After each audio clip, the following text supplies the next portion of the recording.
Hi guys, Popmaster here, and today I have some really exciting news. Not exactly about the channel, but just for Funko as a whole that I kind of want to share. So anyways guys, let's get started.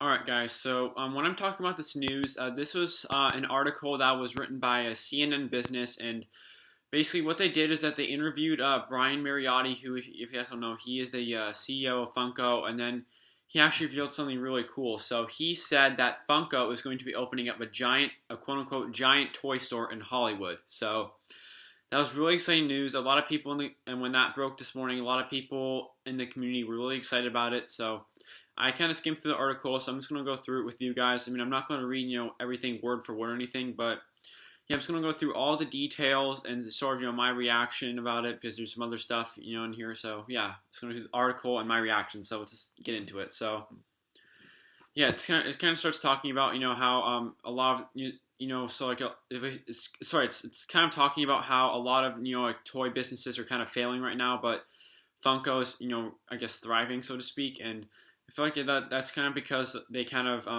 they have a good way of sort of building brand loyalty and stuff like that. And yeah, they have a good way of sort of building brand loyalty, and they really kind of feed off people's nostalgia, especially for like older cartoon characters. They make a lot of those. So I kind of feel like just by making all these characters that so many adults in the world just know and love from their childhood, they kind of just like buy them and they love them and stuff. I mean, of course they make new stuff, but I don't know. Anyway, so basically they are opening a 40,000 square foot store in Los Angeles this year, and they said that they're going to be opening that around Halloween, if I'm not mistaken, because they have to get the building permits and all that and actually build the store.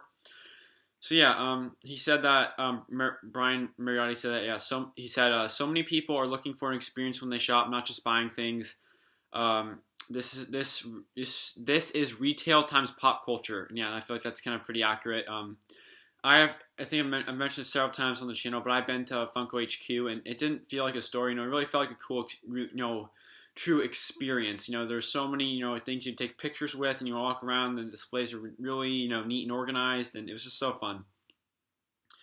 Yeah, Funko is known for its vinyl figures. They're based on movies, TV shows, comic books, as licenses with Disney. It says Disney for Marvel, Pixar, and Star Wars characters. Warner Bros. For DC Comics, Harry Potter, as well as Pokemon. Yeah, because I think they just recently got the license with the whole Pikachu and the Bulbasaur that just came out. And I don't know the LA area too well, but apparently it's going to be on Hollywood Boulevard, and it's going to be close to the Chinese Theater.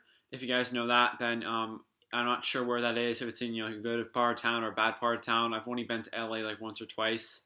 And it's going to be next to a Shake Shack and a Soul Cycle, which is pretty cool. So yeah, and they it talks about the Funko HQ and how they already have sort of similar store like this, and they said that it kind of exceeded all their expectations, which I think is pretty true. A lot of people love going to the HQ and make a whole deal of going in there. He also said that moms with young kids are actually big fans, and I was kind of surprised by that, because a lot of collectors, at least that I know, are older adults, like 30s or 40s or something. There's unfortunately there's very, at least from what I've seen when I go like pop hunting and stuff, there's very few kids that I ever see when I go pop hunting. It's always adults. I mean, so I'm honestly surprised that there are kid collectors. So I feel like that's good to see, but I don't know. Many customers are also repeat visitors. Yeah, that's true. The new Hollywood location will let customers pose with life-size Funko figures and sit in a toy version of Batmobile. So that's really cool. I think they have both of those things at the HQ. Yeah, I know they for sure have a Batmobile, because I did sit in that. I got a picture of it. If I can find it, I'll put it on the screen somewhere. And they at the HQ they have life-size pop displays. So I'm assuming that with the new store they're going to have the same sort of thing. Each individual section, or maybe they won't. But yeah, like at the HQ, each individual section has these huge like pops or mystery minis that you can take pictures of or with. So it's cool that they're adding that for the other store too. So as I mentioned, it's going to be ready in Halloween. And they also opened the possibility of opening up in other large cities, like London or Tokyo. So I thought that was really cool that they're thinking about. I mean, thinking about expanding, especially to European markets, because that was that really kind of caught my eye when I read over this article. Is that Funko is essentially has no real operations or infrastructure outside of the U.S. I mean, they have there's a couple stores in Europe. I know there's, at least in England, there's Forbidden Planet. I've been there before. But yeah, they don't have these main stores with exclusives and everything like they do in the U.S. So I think having these huge stores in other countries would be really really cool to sort of get international people truly into collecting, getting these pops that they can't afford, and they want to pay like $100 for just online to get imported and all that. So I thought that's really cool that they're thinking about really expanding into other areas of the world, because like the only way they can get our exclusives is to ordering through places like pop culture or something, or if they have that one all these like Comic Cons or something, they bring like 3 or 4 of the American pops to there. So yeah, but it's also another thing worth mentioning is that they're saying that they don't want to compete with the retail partners. By retail partners they mean like Amazon, Walmart, Target, GameStop, Hot Topic, all those stores that they have that sell Funko products and get Funko exclusives. So yeah, I feel like that's kind of straightforward, because the HQ doesn't doesn't really compete with those other huge big box retailers. It's just another thing. So yeah, I just thought it says that his goal is to build even more followers for the brand, driving sales at those big retailers. And the last part, this is actually really encouraging news for people, fans of the company. They said that their Funko's reporting for their fourth quarter earnings call. It's going to be on Thursday, and it's just Wednesday, so I'm recording this, so it might have already come out by now by the time I upload this video. So so they're coming out tomorrow.